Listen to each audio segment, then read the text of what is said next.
Good evening from New York. I'm Chris Hayes. We begin tonight with a photo. It is a photo of one of the most powerful men in the country and one of the richest. That is Supreme Court Justice Samuel Alito in the center, with hedge fund billionaire and Republican mega donor Paul Singer to his right on an Alaskan fishing trip they took together in July of 2008. The two men are beaming as they proudly show off their freshly caught king salmon, the largest salmon I've ever seen someone catch. The photo is the attention-grabbing centerpiece of a new ProPublica investigation into the previously undisclosed relationship between Justice Alito and Paul Singer, who later had business before the court, cases from which Justice Alito did not recuse himself. ProPublica, of course, also recently revealed the various financial entanglements and gifts bestowed upon Justice Clarence Thomas by another ideologically committed right-wing billionaire, Harlan Crow. And now we know that Thomas is not alone in accepting lavish gifts and not reporting them, as is legally required. The Alaskan trip was organized by another powerful member of the conservative elite, that guy there in the center, Leonard Leo, longtime head of the Federalist Society, who's in the green jacket, with his own freshly caught fish. ProPublica reports that Leo invited Paul Singer to join the vacation and asked Singer if, he and Alito could fly on the billionaire's jet. That flight, if chartered by the justice himself, would have cost in excess of $100,000 one way. Leo, Singer, and Alito stayed at a luxury fishing resort called the King Salmon Lodge that attracted celebrities and wealthy businessmen and charged over $1,000 a day. The lodge had its own planes and pilots who flew the guests 70 miles west to a river known for having one of the best salmon runs in the world.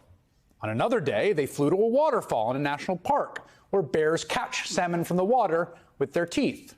Most of us have to just watch that on the live stream. Sources told ProPublica, quote, "At night, the lodge's chef served multi-course meals of Alaskan king crab legs or Kobe filet. On the last evening, a member of Alito's group bragged the wine they were drinking cost $1,000 a bottle." Now, Justice Alito never disclosed any of it and never recused himself from any of Singer's subsequent cases before his court.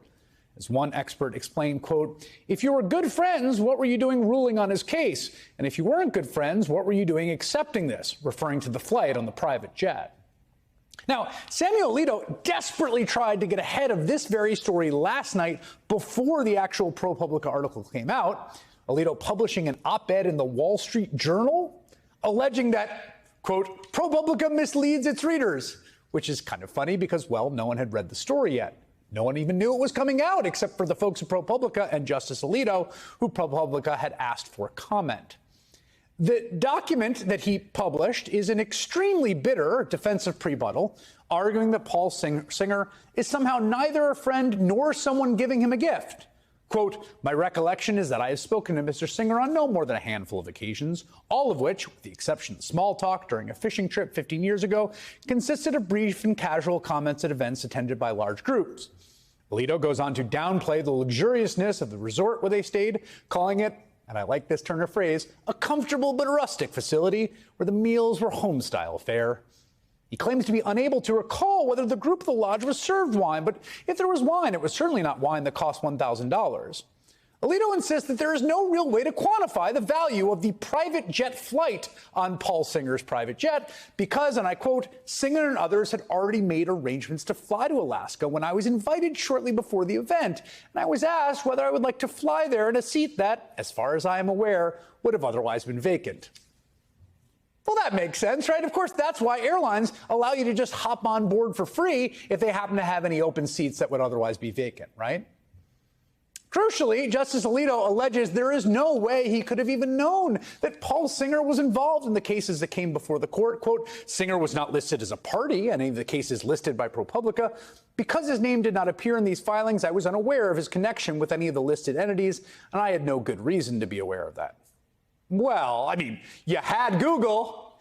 You had a bunch of really smart, high-performing law clerks who also could Google. I mean, this really is a tough one to believe, particularly considering how much attention Singer's 2014 case against the nation of Argentina received. It was enormous news. He was trying to basically recoup money, right? As Reuters reporter Lawrence Hurley noted shortly after the story published, even his early reporting on the case before the court decided to hear it clearly named Singer and his company as key figures in the suit. And Paul Singer is not some obscure character. He is one of the wealthiest people in this country and a prominent donor in conservative politics. He even got a shout out at Donald Trump's very first press conference as president. Paul Singer just left. As you know, Paul was very much involved with the anti-Trump, or as they say, never Trump. And Paul just left, and he's given us his total support. And it's all about unification. We're unifying the party, and hopefully we're going to be able to unify the country. So I want to thank Paul Singer for being here and for coming up to the office. He was a very strong opponent, and now he's a very strong ally, and I appreciate that. Now, this all comes in the wake of ProPublica's previous revelations about Clarence Thomas and billionaire Harlan Crow. And based on what we know so far, what's been reported, it seems that their justice-billionaire relationship runs deeper than the ties between Sam Alito and Paul Singer. I mean, Harlan Crow, for example, took Clarence Thomas on several luxurious vacations over many years. He purchased the justice's mother's home, where he's now her landlord as she lives rent-free. He even paid for Thomas's grandnephew's private school tuition.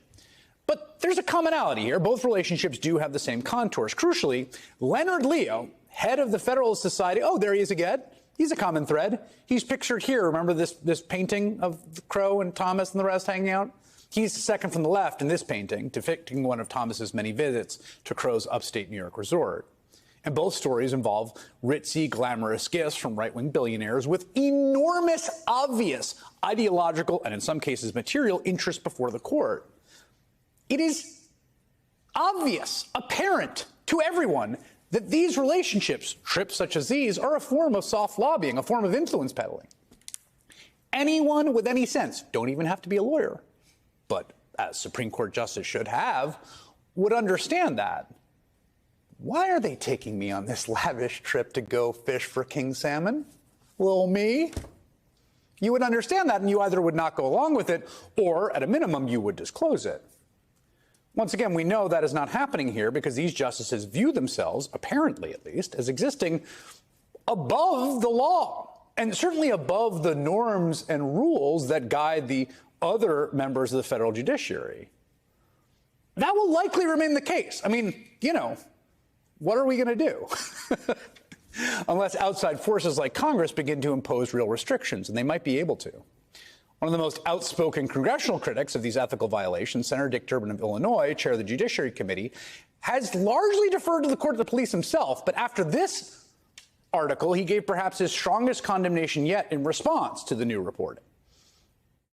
Let me state the obvious. There's something rotten going on in the Supreme Court of the United States of America. The defense offered by Justice Alito is laughable.